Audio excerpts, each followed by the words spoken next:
Vamos a hablar de la construcción de las pirámides y de el misterio que rodea la construcción de las pirámides en el antiguo Egipto. Es un tema muy complicado, hay gente que se dedica a la egiptología toda su vida y no lo llega a dominar, así que tampoco vamos a pretender dar una opinión experta, ni muchísimo menos. Solamente voy a tratarlo desde el punto de vista que a mí me interesa, que es de la creación del mito, la construcción de las pirámides por una civilización antediluviana y de extraterrestres y de reptilianos, porque hay mucha gente que le interesa este asunto, que me parece sorprendente además, porque la arqueología y la historia dan respuestas que los amantes del misterio entre comillas, el misterio que ellos llaman misterio, realmente no es un misterio, eh, muchas respuestas que ellos creen que no existen, o cuando mencionan eso de la ciencia oficial, como si existiera una ciencia no oficial. No, solamente está la ciencia y luego está el mito, que son las invenciones de gente que lo hace pues por entretenimiento, que me parece muy bien, o por, yo qué sé, porque quieren notoriedad, o porque sacan dinero de eso, o porque crean una sensación de grupo, y por lo tanto el grupo siempre, sentirse especial, siempre es muy bienvenido para mucha gente. A mí hay varias cosas que me interesan de este asunto. Por ejemplo, está en que siempre ignoran el proceso evolutivo de construcción de las grandes pirámides en la civilización egipcia, en la civilización del antiguo Egipto. Desde las mastabas, que las ignoran completamente, las pirámides escalonadas. Está también la llamada pirámide acodada, que vemos cómo cambia el método de construcción a mitad de camino porque se les estaba cayendo directamente. En el interior se conserva alguna viga de madera todavía. ¿Qué más cosas ignora esta gente? La construcción de las pirámides cambia del exterior al interior. El interior es siempre más vasto, las piedras se colocan, las piedras no encajan, se utiliza mucho mortero, en muchas pirámides quedan todavía vigas y quedan todavía, bueno, cosas para que no se caigan los techos. Sé que por fuera sí que tenía más cuidado, ¿no? Porque la pirámide al fin y al cabo estaba hecha, creo, para ser vista desde fuera, con esa piedra calcita, con, que casi reflejaba la luz del sol. No, no la reflejaba, pero sí que era un color muy claro, que en un sitio con muchas horas de insolación como Egipto, pues eso podría hasta deslumbrar por, bueno, lo que ocurre cuando le da el sol a algo de color blanco. Sería como montañas nevadas, ¿no? Y la nieve deslumbra. Bueno, hay varios temas de esto. Me llama la atención cómo ignoran el proceso evolutivo a lo largo de miles de años de cómo van mejorando la técnica de construcción de las pirámides. Entonces solamente cogen y se centran en las grandes pirámides de Giza, que son las más famosas para el turismo, las más populares, y por lo tanto de las que si hablas de ellas, más gente te va a escuchar, porque son las que conoce la gente. Hace 4.500 años, los habitantes de aquellas tierras únicamente vivían en cabañas de paja, se dedicaban a labores agrícolas y sus conocimientos matemáticos se limitaban a unas simples reglas: sumar, restar, multiplicar y dividir. Era imposible que con aquellos conocimientos y por supuesto aquella técnica desarrollasen este increíble y otros increíbles monumentos que os estamos mostrando. Claro, evidentemente, y como he dicho al principio, cuando vas con estos ojos descubres que algo no encaja en toda esta escena. Vale, uno de los problemas que plantea esta gente sobre la construcción de las pirámides es el de qué tipo de conocimientos matemáticos o de ingeniería tenían los egipcios, los antiguos egipcios, a la hora de construir estas pirámides.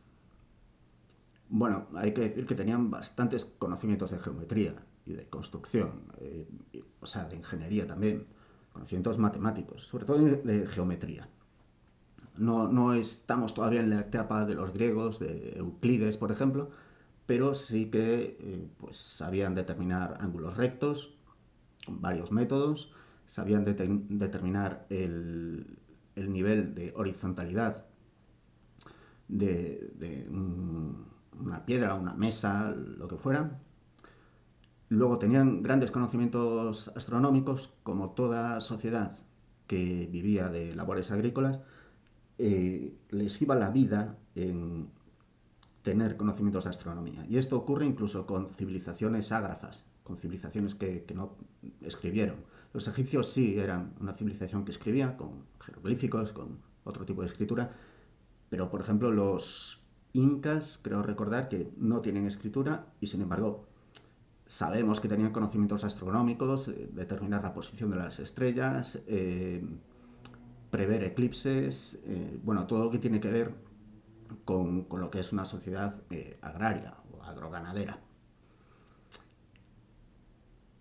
Es curioso y eran muy ingeniosos en ciertas cosas los egipcios, porque tenían, bueno, el reloj de sol, es como fácil, todo el mundo entiende cómo funciona un reloj de sol. Tenían también la clepsidra, el reloj de agua, y tenían también una cosa que se llama Merjet, que era un reloj que servía también durante las horas nocturnas y que era un aparato, un instrumento con una plomada, bueno, una barra horizontal con una plomada que apuntaban hacia la estrella polar para determinar también el norte, incluso por la noche. Y claro, por la noche si es la estrella polar, pero podían durante el día con este instrumento también saber qué hora del día están, ¿no? Si están por la mañana, por la tarde, la posición relativa de las estrellas, etcétera. O sea, les servía para ubicarse, incluso para, volviendo a las pirámides, para construir las pirámides con una alineación casi perfecta respecto al norte. Esto, como digo, es común en todas las civilizaciones antiguas. Todas las civilizaciones tienen instrumentos de medición del tiempo, instrumentos de medición geográfica, etc. No hacen falta, por lo tanto, naves espaciales ni alienígenas para estas cosas. Y se hacen, además, estos instrumentos se hacen con palos y cuerdas. O sea, con palos y cuerdas, directamente. O sea, yo creo que los monos, los gorilas de África Central, están a 2 meses de tener esta tecnología, porque es muy, muy sencilla. Claro, en una sociedad tecnológica como la nuestra, nos es inútil este conocimiento, porque fabricamos relojes directamente, o tenemos ordenadores, o relojes mecánicos, o tenemos otro tipo de tecnología que ha sustituido a esta tecnología antigua. Pero esta tecnología antigua pues era muy común. Bueno, ya hemos visto que los egipcios no eran nada tontos, tenían muchos conocimientos de geometría. Por supuesto, no todos los egipcios.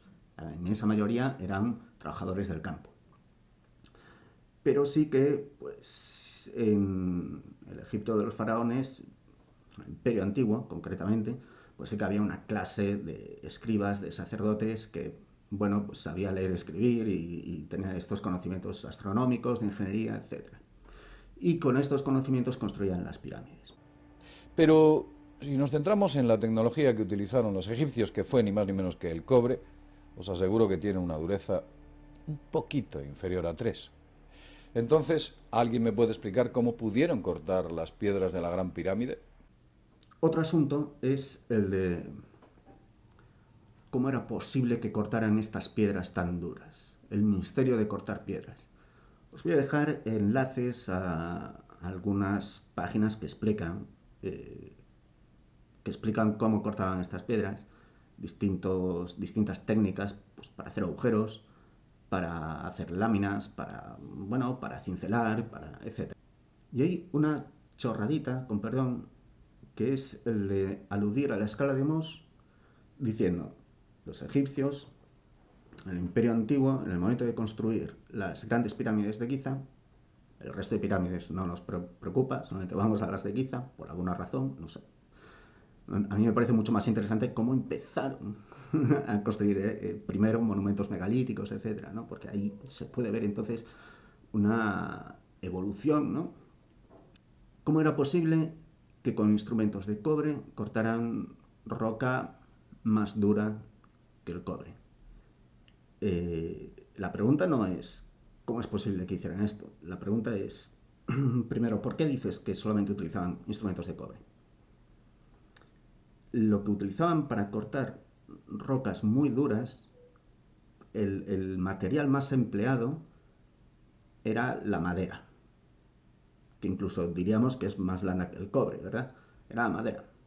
Bueno, pues primero con cinceles creas pequeños agujeros en la roca, siguiendo una línea recta, y en estos agujeros metes cuñas de madera, a la madera le echas agua, la madera absorbe el agua, se expande, por tanto quiebra la roca y la quiebra además de forma longitudinal, de una forma que queda bastante exacto el corte, solamente te queda pulirlo y cincelarlo poquito a poco, ya así con cinceles de cobre, que era lo que se usaba pues para cincelar tanto la roca, tanto la calcita con la que se construían la parte exterior de las grandes pirámides, como pues esas esplanadas de roca basáltica que están muy pulidas. Incluso hoy en día yo creo que están más pulidas que hace 4.600 años simplemente por erosión. Hay un lugar en Irlanda que se llama la Calzada de los Gigantes, que si los seguidores de la teoría de los carruajes de los dioses y de las pirámides de los alienígenas lo ven, les da un infarto, ¿no? Porque, ¿qué pasa? Que cuando los alienígenas se cansaron de construir piedras perfectamente pulidas en Irlanda y en otras partes donde hay roca basáltica, se fueron a Egipto a hacer esas otras piedras. No tiene mucho sentido para defender que ocurría algo extraño, hay que ignorar que el proceso de formación cristalina de las rocas, de los minerales, ¿no? Hay que ignorar muchas cosas para poder decir todas estas barbaridades que se están diciendo. Además, no quiero que se me olvide, lo de la escala de Mohs, a ver, parece algo científico, es algo experimental, científico, experimental, bueno, parece algo científico. Entonces, esta gente que le gusta mucho el misterio suele traer conceptos científicos y los mete en su discurso de mito, que es anticientífico totalmente. Esta escala de Mohs no mide la dureza, mide la dureza de forma relativa para experimentación humana.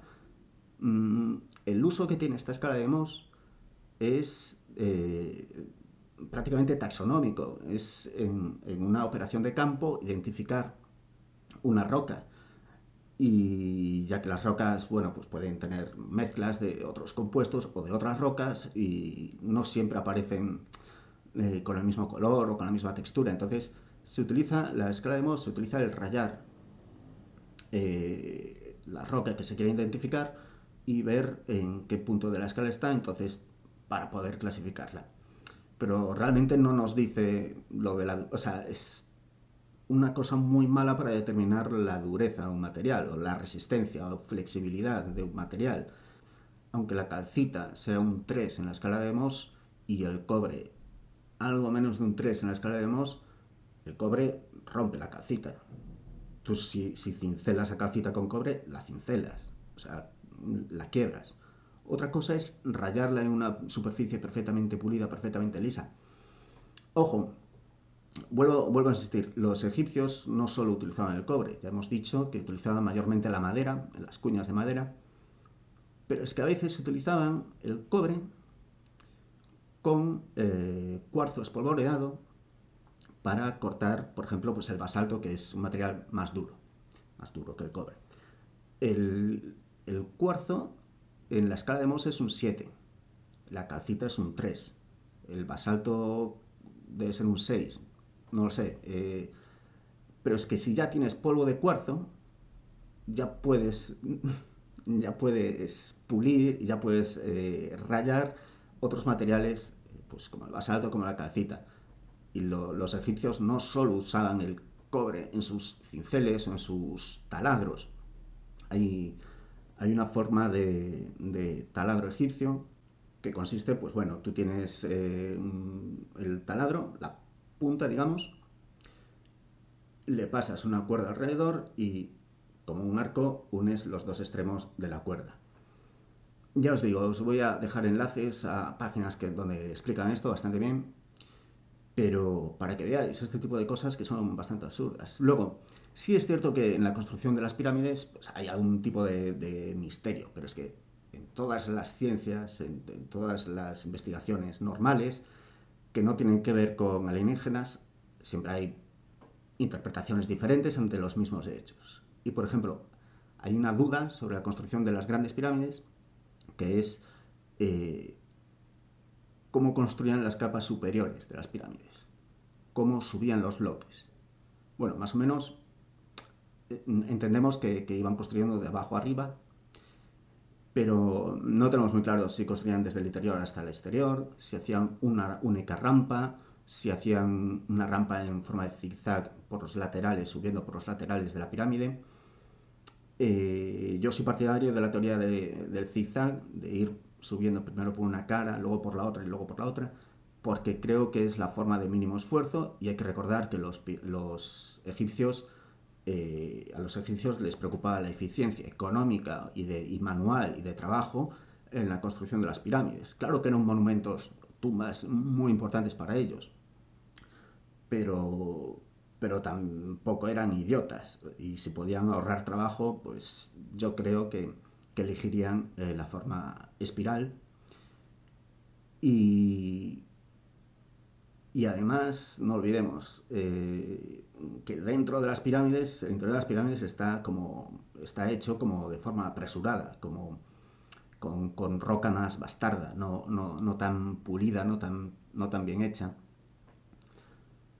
En fin, este es un tema muy amplio y tampoco me quiero extender mucho más, pero solamente para que veáis que realmente las cosas sí tienen explicación. No es que una ciencia oficial, unos señores en una sala decían ocultarnos que había alienígenas. No, es que lo de los alienígenas no tiene ningún tipo de sentido.